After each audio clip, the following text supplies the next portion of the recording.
Ég heiti Sigríður Kristín Þorgrímsdóttir og ég er sagnfræðingur að mennt og hef skrifað ýmsar bækur.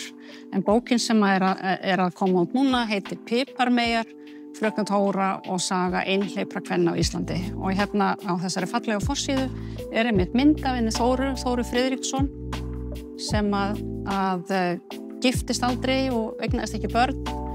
Og hún er mikil þungamiðja í þessari bók, ég segi hennar sögu, en þetta er ekki alveg venjuleg ævisaga eða fræðileg ævisaga þannig að ég sé að flétta, ég fer svona á milli. Ég er stundum að fjalla bara almennt konur sem aldamóta konur 1900 sem aldrei giftust eða eignust börn og svona hlutskipti þeirra í lífinu og hvernig þjóðfélagi leit á þær og svo framvegis. En ég tek Þóru sem dæmi slíka konu og hún er mjög verðugur og góður fulltrúi því að bæði var að það að hún var sem yngsta dóttir, þá satt hún svona svolítið föst heima í umönnunarhlutverkinu og giftist sem sagt aldrei.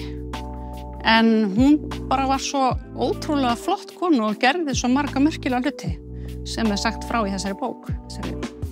Það sem ástæðan fyrir því að ég veit svona mikið hana er það að það eru til á handritasafninu rúmlega 200 bréf sem hún skrifaði systur sinni.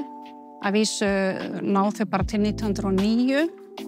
En svo skrifaði hann talsett í blöðin og svona hitt og þetta sem ég get notað og byggt þannig upp og mér finnst svo gaman að skrifa svona sögu eins og sögu hennar af því að þetta er svolítið svo bara leynilögreglusaga. Þú ert alltaf að finna einhverja nýjar vísbendingar og uppgötva eitthvað nýtt. Og mér finnst það bara alveg dásamlega skemmtilegt.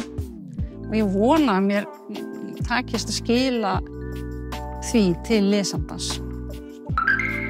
Forlagið.